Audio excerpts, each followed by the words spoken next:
ওকে, আমরা যে জায়গায় ছিলাম, যে আমাকে বের করতে বলছে, অ্যাডজাস্টিং এন্ট্রি করতে বলছে, আমার সেকেন্ড রিকোয়ারমেন্ট। আমরা এই অঙ্কের সেকেন্ড রিকোয়ারমেন্টটার কথা বলতেছি। ওকে, তাহলে সেকেন্ড রিকোয়ারমেন্টটা কি?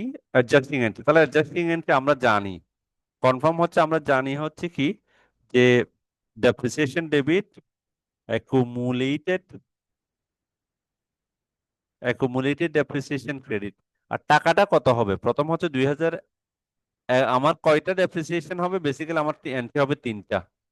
2008 সালে কয়টা এন্ট্রি পাইছে আমি, যেমন এটা কোন মেথডে, স্ট্রেট লাইন মেথড হচ্ছে 54,000। তাহলে আমার প্রথম কথা হচ্ছে 54,000 দিব আমি স্ট্রেট লাইন মেথডে, 54,000। এরপরে হচ্ছে এখানে 54,000 শেষ। কিন্তু ডেসক্রিপশনে কি লিখবো আমরা? ডেসক্রিপশনে লিখবো টু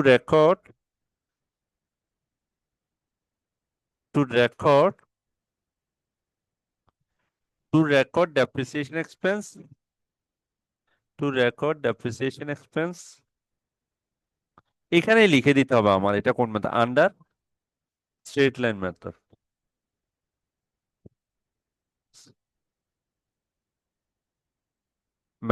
ওকে, ওকে, আমার এই প্রথম কাজটা শেষ, মানে প্রথম একটা একটা ডেপ্রিসিয়েশন শেষ। এরপর 2 নম্বর ডেপ্রিসিয়েশনের সেম, আমার সময়টা সবসময় সেম। তাহলে এটা হচ্ছে 1 নম্বর। এরপর 2 নম্বর হচ্ছে এটা, কিন্তু এখানে সব লেখা সবকিছু সেম 2 নম্বরের জন্য।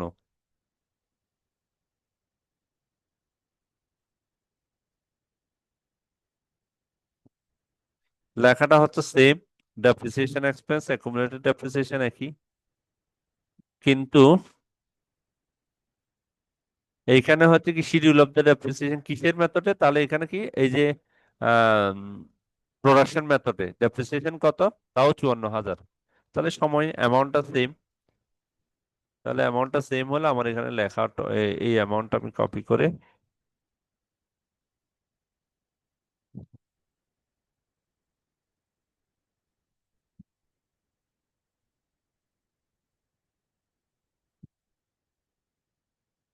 ওকে, এটা সেম।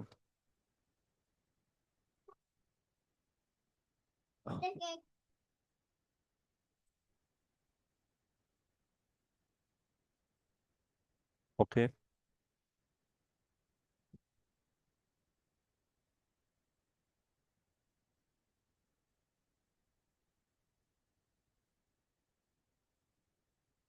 তাহলে ডাবল ডিক্লারিং মেথডে কত? 1,16,000। এক-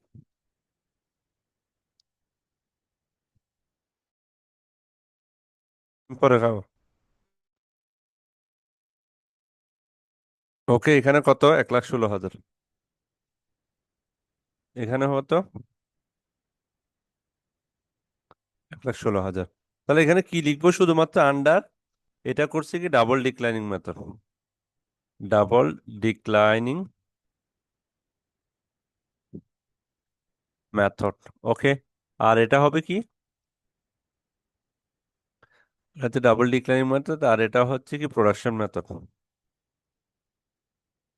প্রোডাকশন মেথড। ওকে, তাহলে আমার অ্যাডজাস্টিং এন্ট্রিও শেষ। এটা সময়টা সবসময় 2008-এর কত, 31শে ডিসেম্বর, 2008-এর 31শে ডিসেম্বর। ওকে, এখন এই অঙ্কটা কি পুরাটা ক্লিয়ার সবার? তাহলে প্রথমে আমরা কি করলাম, আমরা যদি একটু রিভিউ করি। প্রথমে আমরা কি করছি, এটা এই অঙ্কটা খুবই ইম্পর্টেন্ট। ইম্পর্টেন্ট কোন পার্সপেক্টিভে? এইখানে মোটামুটি ইউনিক, মানে তোমাদের পরীক্ষায় যেটা আসে, যে টাইপের অঙ্ক আসে, মোস্ট অফ দ্য কেসেস এই টাইপের অঙ্কই তোমাদের পরীক্ষায় আসে। স্ট্রেট লাইন মেথডে বেসিক্যালি এই তিনটা স্ট্রেট লাইন মেথড অনেকগুলো কমন, মানে এই তিনটা মেথডই কমন, প্রায় ঘুরে ফিরে এই মেথডগুলো সবচেয়ে বেশি আসে তুমি যদি কোয়েশ্চেন অ্যানালাইসিস করো। তাহলে 2008 থেকে 2012 সালে আমরা ডেপ্রিসিয়েশনটা বের করছি। ওকে, 2008 থেকে 2012 সালে ডেপ্রিসিয়েশনটা আমরা বের করেছি যে কোনো অঙ্কে, এটা কমন। যখন তোমাকে এই যে ক্যারিং ভ্যালুর জায়গায় তোমাকে অনেক সময় বলতে পারে যে তোমাকে এই ক্যারিং ভ্যালুর জায়গায় শুধুমাত্র এখানে বলতে পারে ডেপ্রিসিয়েশনে বের করতে পারে, এটা হচ্ছে প্রায় অঙ্কে, এই অধ্যায়ের প্রায় অঙ্কে এটা হচ্ছে কমন।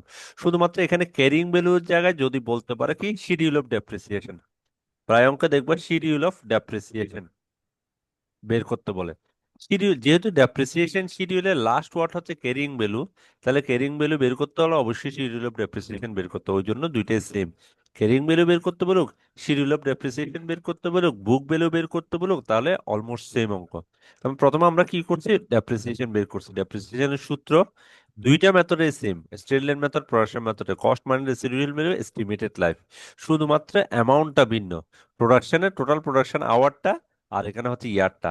ইয়ারটা যখন বসবে তখন পার ইয়ার, আর যখন আওয়ার বসবে তখন হচ্ছে পার আওয়ার। শুধুমাত্র এটাই ডিফারেন্স, এই যে প্রোডাকশন মেথডে পার আওয়ার, ওই জন্য ওখানে পার ইয়ার। এটা বের করলাম। এরপর ডেপ্রিসিয়েশন শিডিউলটা, সবগুলো অঙ্কের ডেপ্রিসিয়েশন শিডিউলটা same. Year beginning value, depreciation ending value. শুধুমাত্র যখন আমার প্রোডাকশন মেথডে যাব তখন ইউনিট আসবে, প্রোডাকশন মেথডে ইউনিট আসবে। ওকে, ইউনিট দিয়ে গুণ করলাম। এরপর এখানে আসবে rate of depreciation, double declining মেথডে রেট অফ ডেপ্রিসিয়েশন।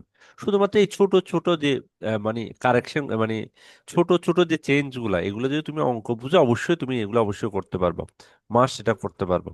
ওকে, এখন তোমাদের কাজটা কি? কাজটা হচ্ছে এই রিলেটেড অঙ্কগুলা, এখানে অনেকগুলো রিলেটেড অঙ্ক আছে।